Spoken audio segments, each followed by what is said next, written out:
I never thought in my 21 years of life that I would find a worse job than Taco Bell. But I'm here to say someone has gracefully dethroned the Bell as the worst job I've ever had the opportunity to work for. Walmart. Not to be confused with Walmart. I love Walmart. It's the only place I shop whenever I want to save money while living better. Where else am I gonna go? Target? With that being said, I was in need of a job. Kind of like how I am now at the time of writing this script. I can't eat. I'm broke, nigga. I'm broke. I saw Walmart was hiring, so drastic times calls for drastic measures. The first red flag I should have paid attention to was they hired me over the phone.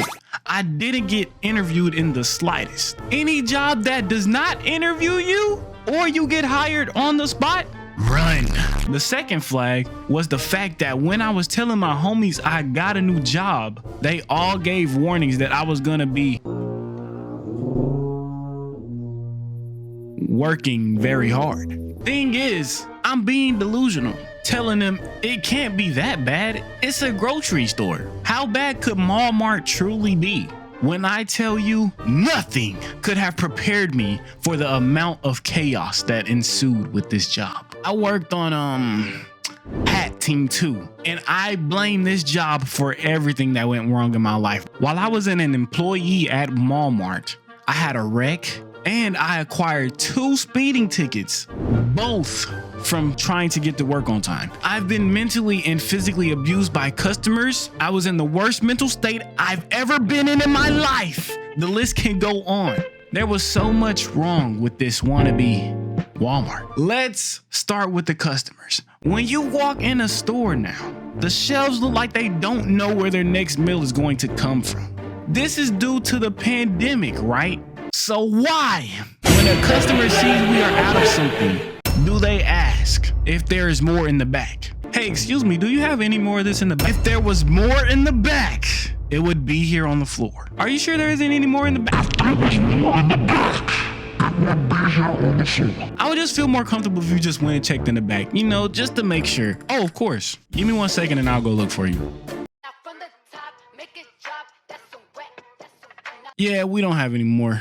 Bro, customers are so stubborn. Who came up with the customer is always right? You know who I blame? I blame the Holy Chicken, Chick-fil-A, with their whole "my pleasure." And you know it's bad because they don't even say it anymore. I can't even remember the last time I went to Chick-fil-A and they said "my pleasure" after my thank you. Customers really got Chick-fil-A employees needing a pack of Camels after their shift. In all honesty, the blatant disrespect and disregard for employees' well-being that I've experienced customers show is crazy. I've been cussed out on multiple occasions just because I didn't know where something was located in the store. I remember this one specific altercation where this one guy asked me where spray starch was. Oh, I'm not sure. Let me look it up on the Walmart app for you. Oh, it looks like we don't have any.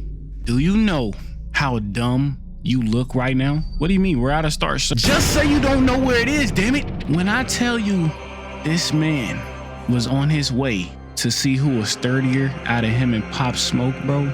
And managers, you might as well call them NPCs. Need something? 9 times out of 10, they were clueless as to what was going on and they didn't help whatsoever. Like, if I was to compare the managers there to anything, it would be my last 2 brain cells after working there. The managers would literally sit there and watch you, watch them, watch you, instead of grab a box or pallet jack to help. Never in my life have I had managers lazier than the ones I had at Walmart. Attention employees, can I have Eli to the grocery stock room?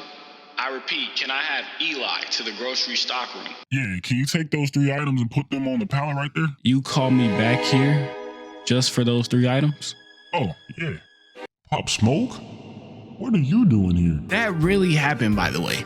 Now I'm gonna expose some people. Ladies, if your boyfriend works at Walmart, especially on Hat Team 2, I don't know what to tell you because my nigga's loyal. But fellas, if your girl works at Walmart, go ahead and find you a new girl, bro. I'm not gonna hold you because she is not spending her lunch breaks alone. Everybody talks to each other at Walmart. That's really the same at any job, but Walmart just different. If you work at Walmart, you're bound to end up engaging in relations with a fellow coworker. Cause I'm not gonna lie, it do be some high quality women that work there, but I would never partake in that because that's very inappropriate and so unprofessional. The work conditions were terrible as well. Now, I believe this was just my Walmart, but we didn't have any AC where I worked, so we were working at 110-degree heat all day.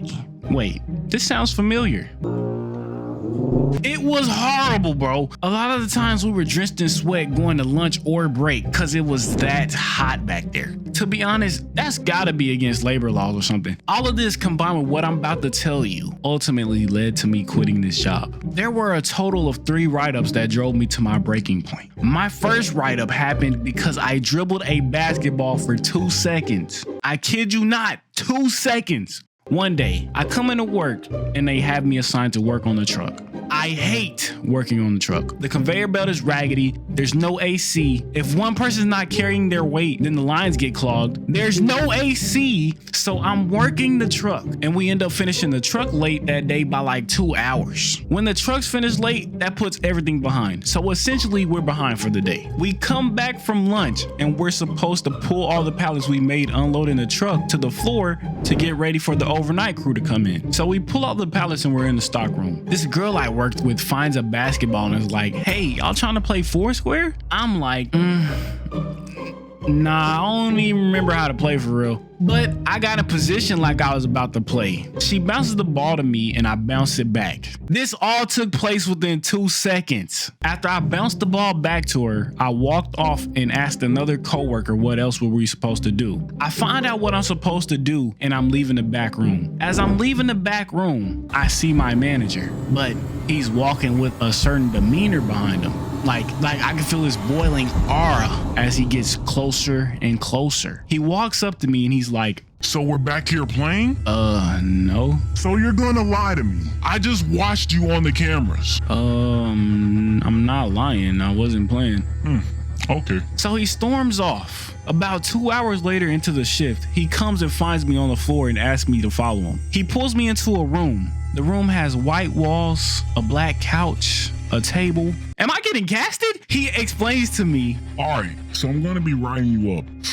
Why were we playing while we should be working? I wasn't playing. I bounced the ball for 2 seconds. I consider that playing. So he writes me up. That's the first of 3 write-ups I received while working there. The next 2 write-ups, I'll tell you guys about in the next part of the story.